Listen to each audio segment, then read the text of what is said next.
이 교보문고에 가면 이런 문구가 있습니다. 사람은 책을 만들고 책이 사람을 만든다. 그렇게 되면 일부는 이렇게 반발을 하기도 합니다.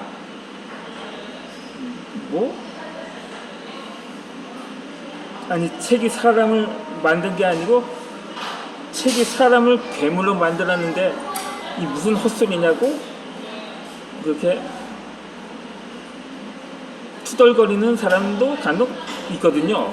왜냐면 얼마 전에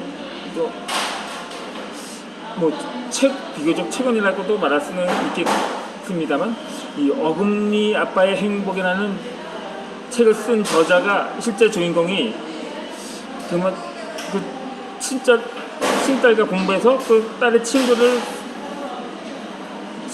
살해한 사건이 있었는데, 물론 그 사람은 처음에는 미담의 주인공이었다고 합니다. 하지만 그가 출간한 책이 베스트셀러가 되면서 혹시 사람이 변한 것이 아니냐는 추측을 할 수도 있는 거죠. 또 그리고 여친을 여러 명 만난 뒤에 이를 연쇄 살해한 그 대학생도 물론 여자친구에게 낙지를 먹여서 그것으로 인해 질식사를 했는데, 이를 두고 낙지 살인 사건이라고 하는데, 그 범인이 한 3번째인가 해서 또 같은 수법을 사용하려고 하다가 덜미가 잡힌 사건이 있었는데, 그 범인은 평소에 추리 소설에 심취를 했다고 하더라고요. 정말 그렇다면 그 소설을 보는 사람은 전부 흉악범죄가 되냐고 반문을 하기도 할 수가 있을 것입니다. 아무튼 그 책을 본 사람들이 경찰이나 법조인일 수도 있고, 물론 약간 좀 충동적인 사람이 볼 수도 있겠죠.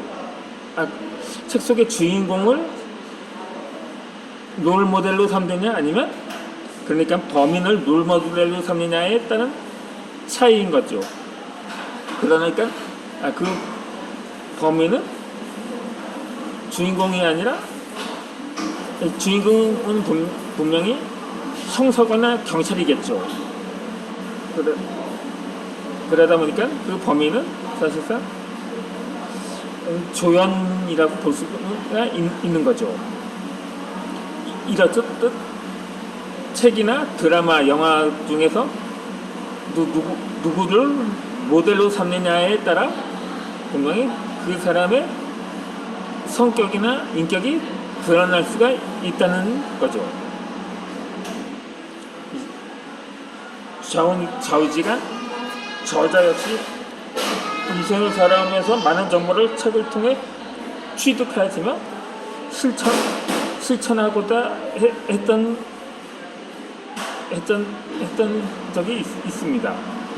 물론 지금도 여전히 진행형이기도 하죠.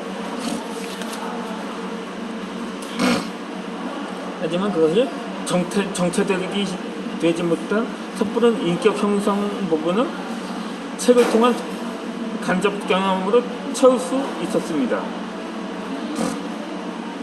책은 우리의 상상력을 풍부하게 하고 말로는 표현하기 힘든 정교한 감정 전달을 글로서는 얼마든지 가능은 합니다.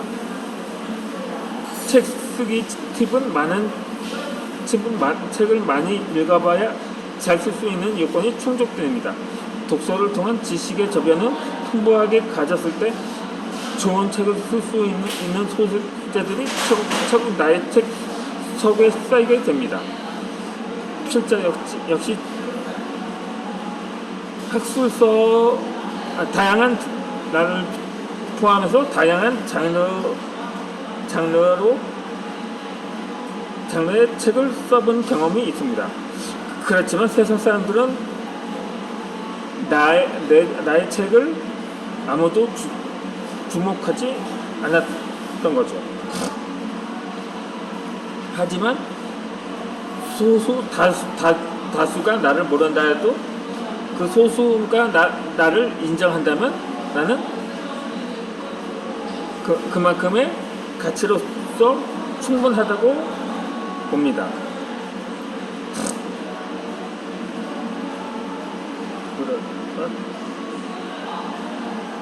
그러다 보니 비록 그 베스트셀러가 되어서 무슨 정원지에서 인터뷰 요청이 되고 유망 아나운서가 진행하는 TV에도 출연을 한다고 해도 결코 부럽지 않았던 거죠.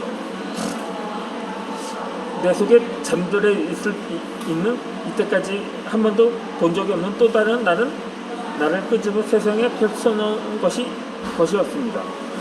필자는 기꺼이 출판사의 원고를 투고하면서 내가 세상에 나온 또 하나의 특별한 이유를 나에게 선물해 주었습니다.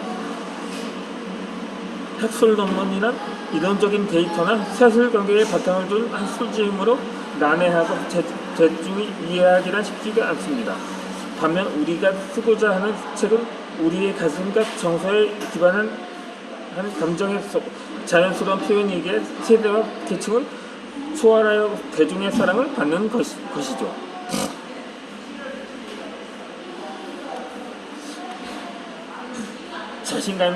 자신만이 가지고 있는 세상의 하나뿐인 스토리를 저서로 엮어서 세상에 내보내면 그 분야의 전문가로서 독보적인 지위와 메신저로서의 자존감은 덤으로 얻어질 것입니다. 스토리가 빈약하다는 생각이 든다면 일상에서 찾아보면 그 콘텐츠는 얼마든지 널려 있습니다. 요리를 잘하는 사람은 요리가 될 수 있고 결혼에 관심 있는 사람은 결혼이 특별한 콘텐츠가 됩니다. 자신만이 가지고 있는 스토리는 가장 독특한 것이고 이 세상에서 둘도 없는 소중한 경험이며 이런 것들을 활자화해서 책으로 엮고 그 책을 읽고 감명을 받고 혹 세상에 남아있기가 가치 없다고 생각하는 희망 없는 누군가의 인상이 변화되었다면 얼마나 가치가 있는 일이겠는가요? 더는 자신의 인생 이야기를 값어치 없는 이야기라고 가치를 폄훼하지 말았으면 합니다.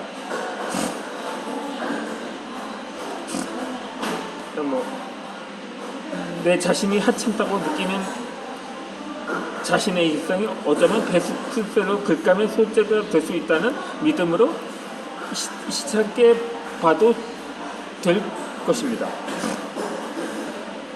어떤 일에 빠져보고 그 일을 시작했다면 절대로 포기하지 말길 바랍니다. 그렇게 뜨거운 가슴 한쪽에 웅크리고 있는 단 한 번도 빛을 보지 못한 꿈을 시도도 하지 않고 포기하려 하겠습니까? 스티브 잡스도 젊은 시절 이사회와의 갈등으로 자신이 창립한 회사에서 쫓겨난 적이 있습니다. 그렇지만 실패의 피드백을 거울 삼아 화려하게 컴백했던 일화는 너무나 유명해서 단 한 번이라도 실패를 경험하지 않는 성공자들은 이 세상에 한 사람도 존재하지 않습니다.